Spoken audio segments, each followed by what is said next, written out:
परीलोक में 3 जादुई अनोखे झरने। एक बूढ़ी औरत मंदिर की सीढ़ियों से गिरकर बेहोश हो जाती है और वही उसका बूढ़ा अपाहिज पति लोगों से उसकी मदद करने की विनती कर रहा होता है। अरे कोई तो मेरी मदद करो। देखो मेरी पत्नी को क्या हो गया, कोई तो उठाओ इसे, कोई तो मुझ अपाहिज की मदद करो। अरे कोई मेरी पत्नी को हॉस्पिटल लेकर चलो। तभी वहाँ से गुजर रही तान्वी की नजर जब उन पर पड़ती है तो वो अपनी छोटी बहन निहारिका को लेकर उनके पास आती है और कहती है, दादाजी आप चिंता मत कीजिए, मैं आपकी पत्नी को हॉस्पिटल लेकर चलती हूँ। तुम्हारा बहुत बहुत शुक्रिया बेटी। हाँ दादाजी, आप बिल्कुल चिंता मत कीजिए, दादी जी ठीक हो जाएंगी। तभी तान्वी और निहारिका उस बूढ़े और उसकी पत्नी को हॉस्पिटल लेकर जाती है, जहां हॉस्पिटल में डॉक्टर उस बूढ़ी औरत के इलाज के लिए बहुत सारे पैसे मांगता है। तभी तान्वी कहती है, डॉक्टर साहब आप पैसों की बिल्कुल भी चिंता मत कीजिए, आपको जितने भी पैसे चाहिए मैं आपको दूंगी, बस आप दादी माँ को ठीक कर दीजिए। ठीक है, आप जल्दी से फॉर्म भर दीजिए, हम इलाज शुरू करते हैं। इतना कहकर तान्वी पैसों से भरा बैग डॉक्टर को देती है और इलाज करने के बाद डॉक्टर बाहर आकर कहता है, देखिए अब इनकी पत्नी बिल्कुल ठीक है और उनका इलाज अच्छे से हो गया, लेकिन आप मुझे कुछ जानी पहचानी लग रही हो। अरे तुम तो वही लड़की हो ना जो कुछ समय पहले इस हॉस्पिटल में आई थी और तुम्हारे पास उस समय बिल्कुल भी पैसे नहीं थे, तो आज तुम्हारे पास इतने सारे पैसे कहाँ से आए और इतने सारे पैसे तुमने इन बाबा की मदद करने में लगा दिए। डॉक्टर साहब ऊपर वाले के खेल निराले हैं और उन्हीं की वजह से आज मेरे पास सब कुछ है, इसीलिए मैं दिल खोलकर सबकी मदद करती हूँ। अरे यह तो बहुत अच्छी बात है जो तुम लोगों की इतनी मदद कर रही हो। तभी वो गरीब भिखारी बूढ़ा हाथ जोड़कर कहता है, तुम्हारा बहुत बहुत शुक्रिया बेटी, मैं तुम्हारा यह एहसान कैसे चुका पाऊंगा। अरे दादाजी आपको ये सब सोचने की कोई जरूरत नहीं है, आप तो बस मुझे अपनी बेटी ही समझिए। और निहारिका तुम जल्दी से दादाजी कुछ खाना लेकर आओ, कितनी देर हो गई है, इन्होंने कुछ भी नहीं खाया है। ठीक है दीदी। तभी अपनी बड़ी बहन के कहने पर निहारिका बाबा को अपने हाथों से खाना खिलाती है, लेकिन आखिर डॉक्टर ऐसा क्यों कह रहा था, क्योंकि के पास एक समय में पैसे नहीं थे और आज तान्वी दिल खोलकर सबकी मदद कर रही थी, तो आखिर उसके पास इतने सारे पैसे आए कहां से। तो इस बात को जानने के लिए हमें कुछ समय पहले पीछे जाना होगा, जहां तान्वी और निहारिका एक अनाथ बहनें थी और निहारिका ब्लड कैंसर की लास्ट स्टेज पर थी और उसे कभी भी खून की उल्टियां हो जाया करती थी और अपनी बड़ी बहन की इस हालत को देखकर तान्वी बहुत ज्यादा परेशान रहा करती थी। तभी शाम को जब निहारिका चद्दर को मुंह पर लगाकर खांसती है तो उसके चद्दर पर पूरा खून लग जाता है, जिसे देखकर तान्वी कहती है, हे भगवान ये कैसी बीमारी दे दी है आपने मेरी बहन को। अरे मेरे पास तो इतने पैसे भी नहीं हैं कि मैं अपनी बहन को अच्छे हॉस्पिटल में इलाज करवा सकूं। दीदी आप प्लीज परेशान मत होइए, क्योंकि मैं आपको ऐसे परेशान नहीं देख सकती हूँ। निहारिका मुझे पता है कि तेरे ऊपर इस समय क्या बीत रही है, पर फिर भी तुझे इस समय में भी मेरी चिंता हो रही है, लेकिन तू चिंता मत कर मेरी बहन, मैं तुझे कुछ नहीं होने दूंगी। मैं तेरा एक बहुत अच्छे हॉस्पिटल में इलाज करवाऊंगी, बस कुछ दिन और बर्दाश्त कर ले मेरी बहन। नहीं दीदी, अब मेरे पास ज़्यादा समय नहीं है, ना ही आपके पास इतना पैसा है कि आप मेरा इलाज करवा सके, इसलिए यह छोटी सी तसल्ली देने से कोई फायदा नहीं होगा। इतना कहते ही निहारिका को फिर से खांसी होती है और खांसते हुए निहारिका फिर से खून की उल्टी कर देती है। तभी तान्वी एक गाड़ी वाले के सामने हाथ जोड़कर मदद मांगती है और अपनी बहन को हॉस्पिटल लेकर जाती है और वो उसी डॉक्टर के सामने हाथ जोड़कर कहती है, डॉक्टर साहब मेरी बहन की तबीयत बहुत ज़्यादा खराब है, आप प्लीज इसका इलाज कर दीजिए। इसको बार बार खून की उल्टियाँ होती है और ये बार बार खांसती रहती है। आप प्लीज मेरी बहन को एक बार देख लीजिए। अरे बेटा, ऐसे इलाज नहीं होता। इसके लिए तुम्हें पहले फॉर्म भरना होता है, पैसे देने पड़ते हैं और फिर कुछ टेस्ट भी होते हैं, तब जाकर इलाज हो पाता है। लेकिन मैं टेस्ट तो फ्री में कर सकता हूँ, लेकिन तुम्हें आगे के इलाज के लिए पैसे तो देने ही होंगे ना। डॉक्टर साहब, आपको कितने पैसे चाहिए? मैं आपको ला कर दूंगी, बस मेरी छोटी बहन को ठीक कर दीजिए।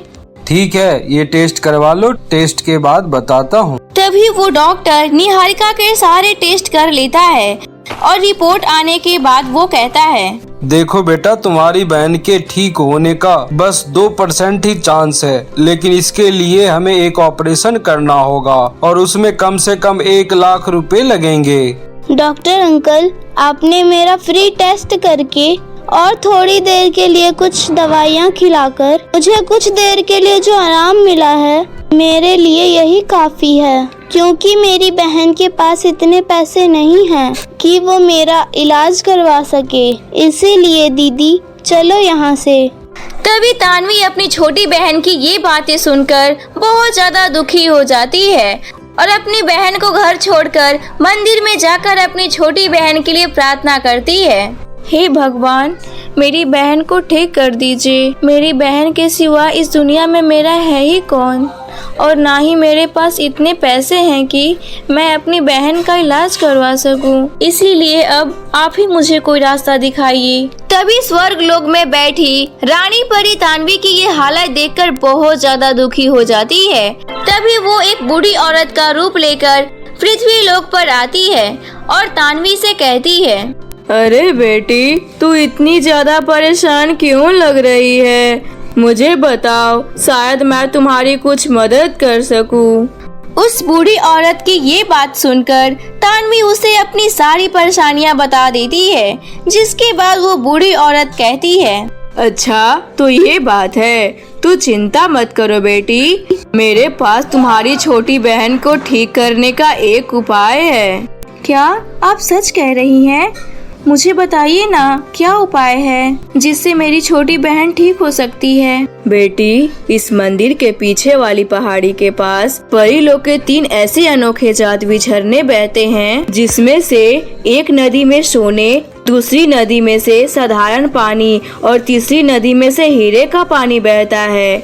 और अगर तुम उसमें से साधारण झरने का पानी लाकर बिना लालच के अपनी बहन को पिला दोगी तो तुम्हारी बहन बिल्कुल ठीक हो जाएगी। लेकिन अगर तुमने जरा भी लालच किया तो इससे तुम्हारी छोटी बहन की जान भी जा सकती है।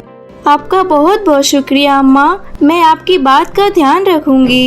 इतना कहकर तानवी अपनी बहन के लिए मंदिर के पीछे वाली पहाड़ी के पास चली जाती है। तभी रानी परी भी वापस अपने स्वर्ग लोक में लौट जाती है, जहाँ 3 जादुई अनोखे झरने बह रहे होते हैं।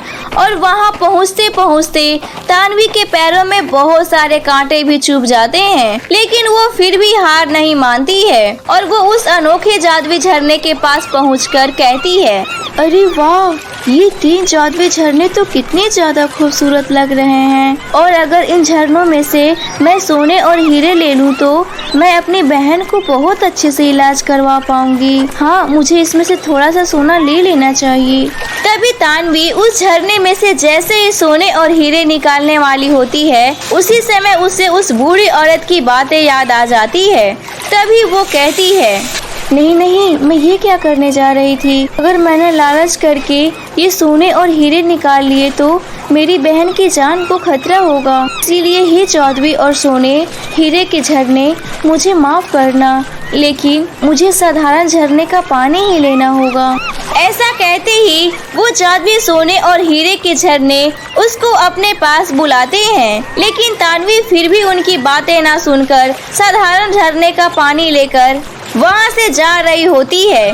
तभी वहाँ पर रानी परी प्रकट हो जाती है और तानवी से कहती है, सुनो तानवी, मैं तुम्हारी इस ईमानदारी और कठोर त्याग से बहुत ज्यादा खुश हुई हूँ, क्योंकि तुमने इन तीनों झरनों में से सिर्फ साधारण झरने का पानी लेना ही जरूरी समझा। इसीलिए मैं तुम्हें इस सोने और हीरे के झरने में से कुछ कीमती आभूषण ले जाने की अनुमति देती हूँ। इसे बेचकर तुम अपनी बहन के साथ एक अच्छी जिंदगी बिता पाओगी। आपका बहुत बहुत शुक्रिया रानी परी।